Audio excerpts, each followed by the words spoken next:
감사합니다.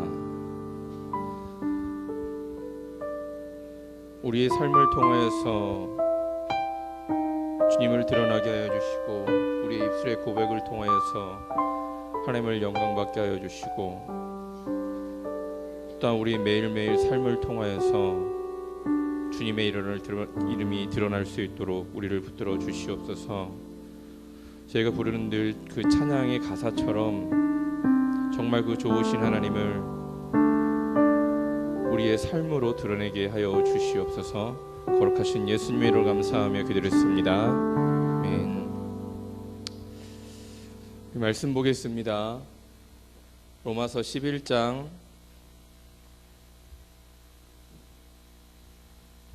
13절에서 24절입니다. 로마서 11장 13절에서 24절. 신약성경 255페이지입니다.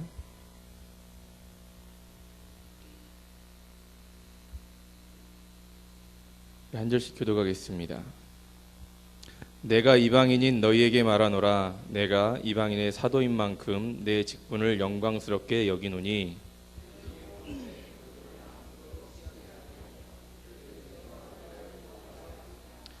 그들을 버리는 것이 세상의 화목이 되거든 그 받아들이는 것이 죽은 자 가운데서 살아나는 것이 아니면 무엇이리요?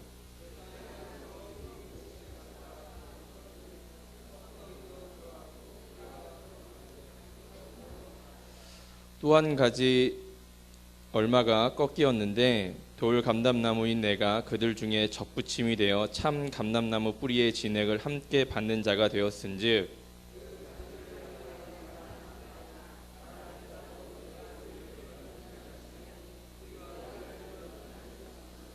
그러면 내 말이 가지들이 꺾인 것은 나로 접붙임을 받게 하려 함이라 하리니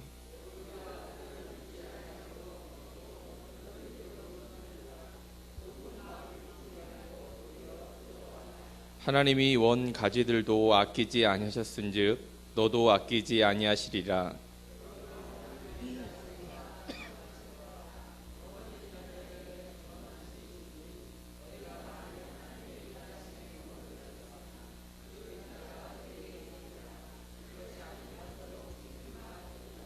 그들도 믿지 아니하는데 머무르지 아니하면 접붙임을 받으리니 이는 그들을 접붙이실 능력이 하나님께 있음이라.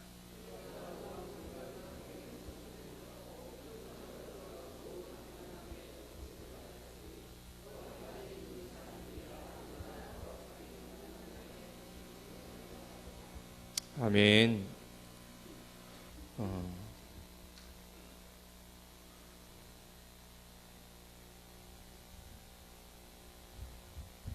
오늘은 이렇게 착각이라는 제목을 가지고 말씀을 나눌까 합니다. 굉장히 길었는데 굉장히 짧게 해달라고.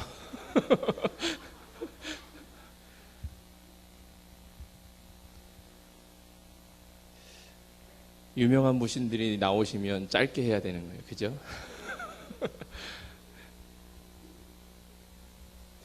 굉장히 많은 시간을 연습하셨고, 또한 여러분들이 가끔 주일날 오시면 어디 밑에선가 꽥꽥 소리 지르는 것도 들리기도 하고 그 결정체가 오늘 여러분들에게 선보이는 날입니다. 근데 중요한 것이 많이 빠진 것 같아요. 뭐가 빠졌냐면 우리가 공연을 하면 공연한 사람들에게 수고했다, 잘했다, 뭘 주잖아요. 그게 하나도 안 보여요. 물론 뭐 다들 그렇게 이야기하셨죠. 내 얼굴이 꽃이라고.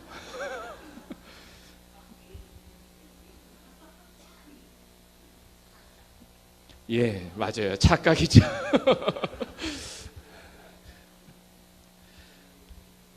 네? 제목을 잘 붙였어요. 원래 이런 말 하려고 착각이라는 제목을 붙인 게 아니었는데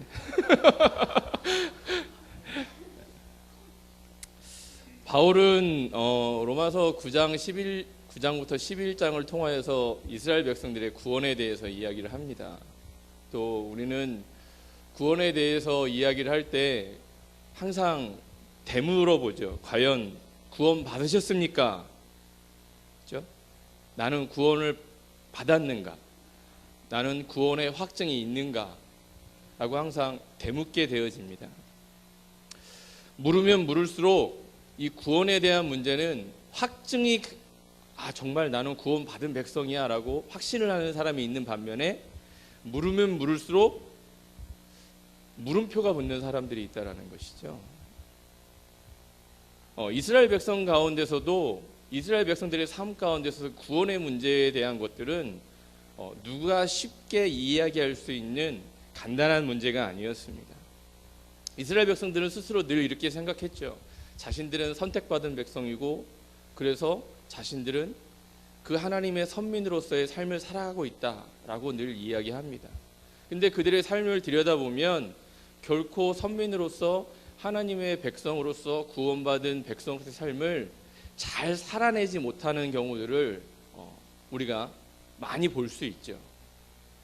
그러한 것들을 볼 때 우리의 삶을 비춰보면 과연 나 또한 그들과 동일하게 삶을 살아가고 있지 않나 생각되어질 때도 있다는 것이죠.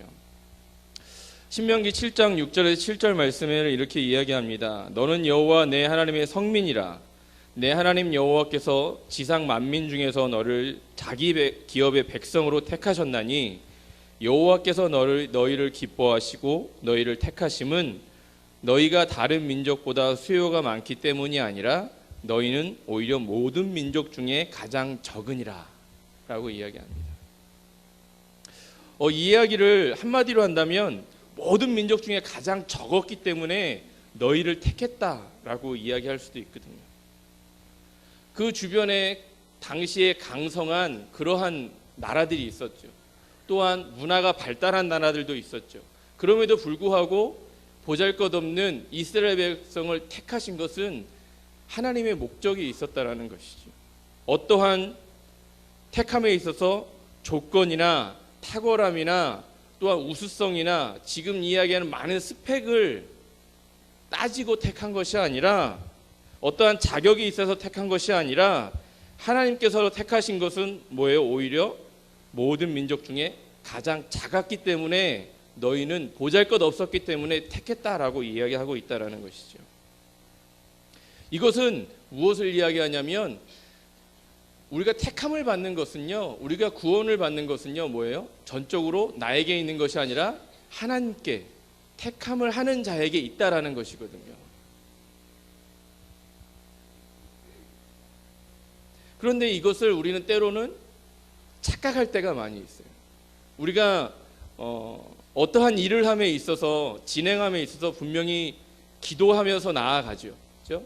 그래서 A라는 것을 선택할 때가 있고 B라는 것을 선택할 때가 있습니다. 근데 우리들의 걱정은 늘 그겁니다. 과연 A가 하나님의 뜻일까? B가 하나님의 뜻일까? 그러면서 어떠한 것을 선택합니다. 그리고 삶을 살아갑니다.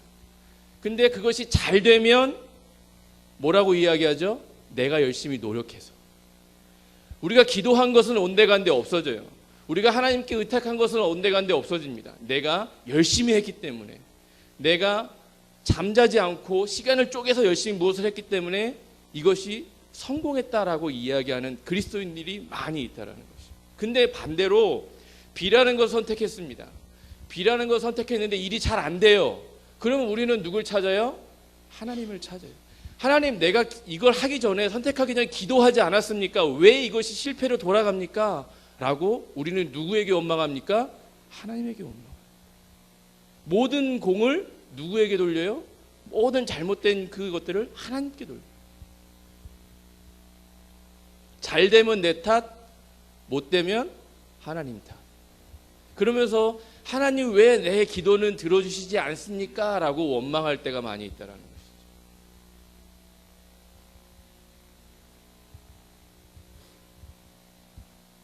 근데 중요한 것은요, A라는 것을 선택해서 성공을 하든 B라는 것을 선택을 해서 실패를 하든 성공하고 실패하는 것이 중요한 것이 아니라 내가 그것을 선택함에 있어서 기도하는 순간에 있었는가, 기도하는 자리에 있었는가, B라는 것을 선택했어도 실패하는 과정에 가도 그 과정 속에서 기도하고 있는가, 그렇지 않은가, 그게 중요한 거예요. A라는 것을 선택을 해서 뭐예요? 성공을 했어요. 근데 그 성공한 것이 기도하면서 성공한 것인지 아니면 그렇지 않은 것인지, 그것이 중요해요.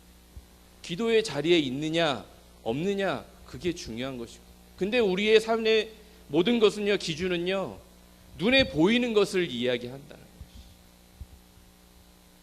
것이죠. 구원에 대해서 이야기하는 것도 마찬가지인 거예요. 입으로 시인해서 구원을 받는다라고 이야기합니다. 그렇죠? 근데 정말 구원받은 백성이에요. 근데 그것을 어떻게 해요? 우리의 삶으로 나타내야 돼요. 구원받은 백성으로서의 삶으로. 구원받은 백성으로서의 삶이 무엇이에요? 어떻게 살아가야 돼요?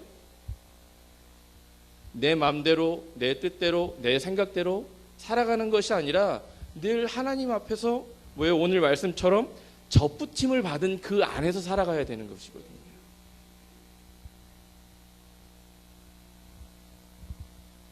마치 우리의 착각은요, 하나님의 은혜로 이루어진 모든 것들이 내가 노력하고 내 능력이 되고 내가 열심으로 했기 때문에 이루었다라는 착각에 살아가요. 기도하지 않고 이룬 업적임에도 불구하고 이 모든 것이 뭐예요? 하나님이 나에게 해주셨다라는 착각 속에 살아가는 사람들이 많이 있다라는 것이죠. 이것은요, 어떻게 보면 초심을 잃어버리는 거예요. 죄인이 하나님의 은혜로 말미암아 구원을 받았습니다. 이 죄인된 상태는 어떤 상태예요? 죽어 마땅한 상태, 도저히 하나님을 볼 수 없는 상태, 대면할 수 없는 상태, 더러운 상태, 이 상태거든요. 근데 구원을 받은 상태는 어떻습니까? 깨끗한 상태, 또한 하나님을 대할 수 있는 상태, 이런 것들인데 이게 착각이 되면 내 초심이 변질되기 시작합니다. 변질은요, 변화는 좋은 것이지만 변질은 타락하는 것입니다.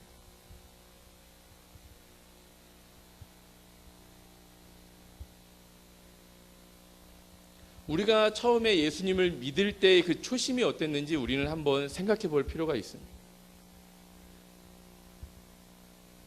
그때의 순수함, 그때의 열심, 또한 그때의 하나님에 대한 나의 마음, 지금의 그때의 상태와 지금의 나의 신앙의 상태를 비교해 보면 내가 순수함을 가지고 지금까지 믿음 생활을 하고 있는지, 구원받은 백성의 삶을 살아가고 있는지, 아니면 내가 좀 변질되어서 내 나름대로의 삶을 합리화시키면서 말씀에 되도록이면 끼워 맞추려고 하는 삶을 살아가고 있는지, 우리의 신앙이 점검되어질 때가 필요하다라는 것이죠.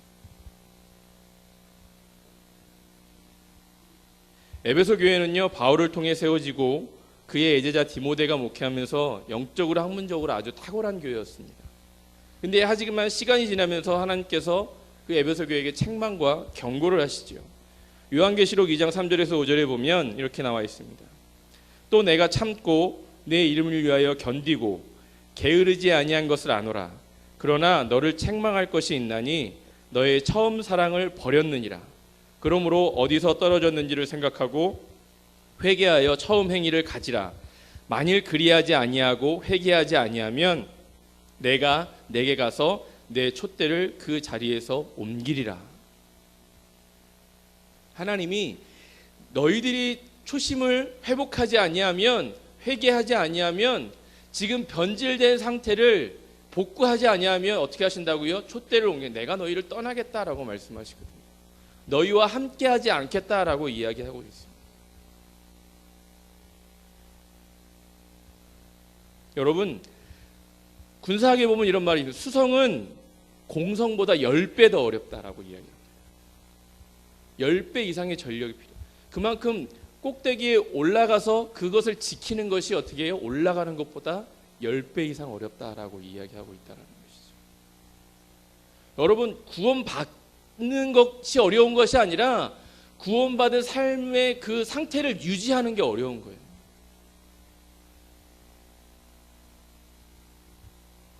하나님의 백성이 되기 전, 될 때의 그 상태가 어려운 게 아니라 백성이 되고 난 이후의 삶이 더 어려운 거예요. 왜요? 왜 어렵습니까? 그 말씀을 따라 지켜내야 되기 때문에 그렇습니다.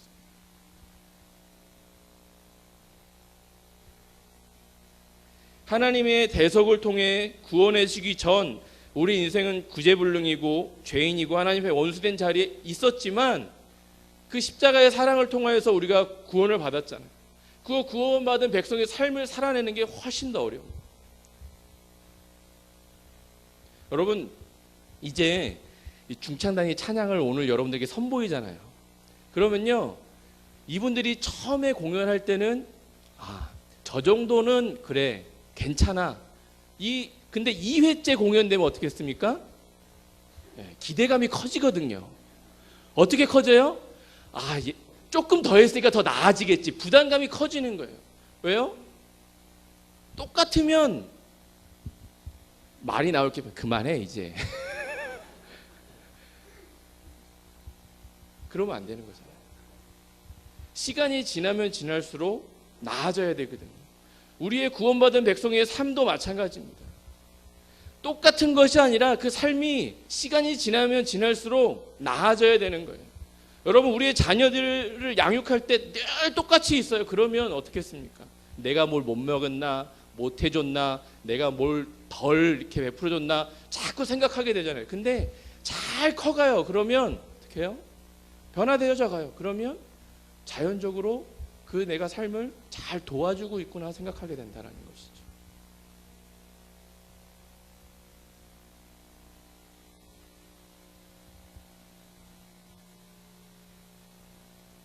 오늘 말씀에 보면 이렇게 이야기합니다. 17절에 보면 또한 가지 얼마가 꺾이었는데 돌 감람나무인 내가 그들 중에 접붙임이 되어 참 감람나무 뿌리의 진액을 함께 받는 자가 되었은즉 이라고 이야기합니다. 우리의 삶은요, 과거의 삶은 이 뿌리의 진액을 받을 수 없는 자들이었어요. 근데 이제는요, 접붙임이 되어서 이 뿌리의 진액을 같이 받을 수 있는 자가 되었다라고 이야기합니다. 이게 구원받은 백성들이에요. 또한 그 구원받은 백성들이 뿌리의 진액을 같이 받음으로써 그 삶을 살아내야 될 책임과 의무가 동시에 지어지는 겁니다. 근데 이것이 변질되어져요. 그러면요, 어떻게 이야기하십니까? 21절에 보면 원 가지들도 아끼지 아니하셨은즉 너도 아끼지 아니하리라. 22절 하반절에 보면, 끝에 보면 너도 찍히는 바 되리라 라고 이야기해요. 우리가 그 삶을 살아내지 않으면, 그 진액을 받은 대로, 영양분을 받은 대로 우리가 삶을 살아내지 못하면 어떻게 해요? 우리의 삶도, 우리의 모든 것도 찍어내어 버리겠다라고 이야기하시고 있는 거예요.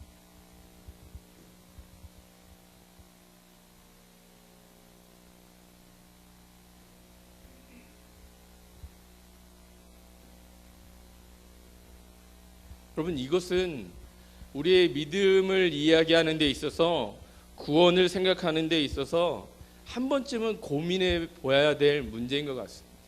그냥 나는 구원을 받았으니까 라는 막연한 기대감이 아니라, 항상 우리가 기도하며 나아갈 때 과연 내가 하나님의 백성으로서 바른 삶을 살아가고 있는지, 말씀대로의 삶을 살아내고 있는지 고민하면서 생각해 볼 문제이죠. 그냥 단순히 막연히 구원받았으니까, 나는 접붙임을 받았으니까, 계속 진액을 받고 있으니까, 예배에 참석하니까, 찬양을 하니까, 기도를 하니까, 막연한 것이 아니라 구체적으로 나의 삶을 뒤돌아봐야 한다는 것이죠. 이스라엘 백성들이 가나안 땅을 향해 나아가면서 그들은 수많은 전쟁을 치릅니다. 첫 번째, 처음 만나게 되는 성 여리고는 여러분 쉽게 점령했잖아요. 근데요, 작은 아이성을 공격하는 데 있어서 이들은 실패하거든요. 왜요? 왜 실패했습니까? 하나님이 그 싸움에 함께 하시지 않았기 때문에 그렇습니다.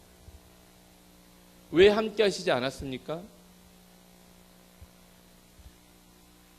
그들의 마음속에는 큰 성을 이겨봤기 때문에 작은 것은 하찮은 것이라고 생각해요. 우리의 삶도 마찬가지. 큰 것을 무엇인가 해내면, 그것을 이루어내면 작은 것은 아무것도 아니라고 생각해요. 근데요, 여러분, 이 작은 것 하나를 잘못함으로 있어 큰 것들이 무너져 내릴 수 있다는 것이죠. 작은 구멍 하나를 메꾸지 않으면 결국 내가 쌓았던 모든 것들이 무너질 수 있는.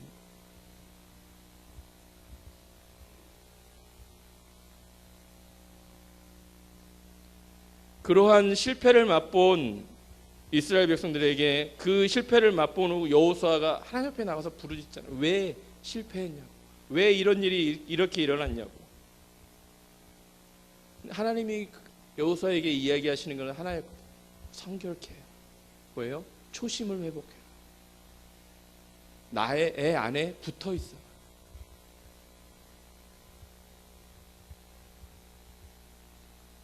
우리는요, 우리의 삶의 고난의 그러한 닥치는 어떤 힘듦과 문제들을 때로는 내 문제라고 생각하지 않고 환경 탓, 이웃 탓, 특히 지금의 세대를 살아가는 모든 사람들이 무엇을 탓합니까? 모든 환경이 좋지 않다라고 이야기합니다. 어른들이나 청년들이나 학생들이나 뭐예요? 우리나라는 희망이 없다라고 이야기합니다. 그것이 무엇을 탓하는 거예요? 다 환경을 탓하는 것입니다. 여러분, 60년대, 50년대를 살아나가는 그때 청년들, 그때 어른들이 나라를 보고 희망이 있었겠습니까? 똑같았을 것 같아요. 아니면 지금보다 더 절망적이었을 것 같아요. 근데요, 열심히 살아냈거든요. 그래서 지금의 이러한 나라를 이루어냈거든요. 저는 별반 다르지 않다고 생각합니다. 지금의 이런 환경들이 물론 쉬운 것은 아닙니다. 어렵지만 내가 어떠한 생각을 가지고 이 삶을 헤쳐나가느냐에 달려있다고 생각합니다. 환경 탓하고 이웃 탓하고 무엇을 탓하는 게 아니라 내 자신을 먼저 돌아볼 수 있어야 합니다. 우리의 삶에 고난이 닥칠 때 하나님 나에게는 왜 이런 거 주시지 않습니까? 원망하는 것이 아니라 정작 내 안에 어떠한 죄가 있는지 없는지 그것부터 돌아다 봐야 된다는 것이죠. 그것을 먼저 해결하지 않으면 여러분, 우리에게는 늘 똑같은 일상이 반복될 뿐입니다. 내가 하나님의 그 가진 나무에 그 뿌리에 젖붙어 있지 않는데 진액을 자꾸 받으려고 생각만 한다면 어떻게 해요? 진액을 받을 수 없는 삶을 살아갈 수밖에 없어요.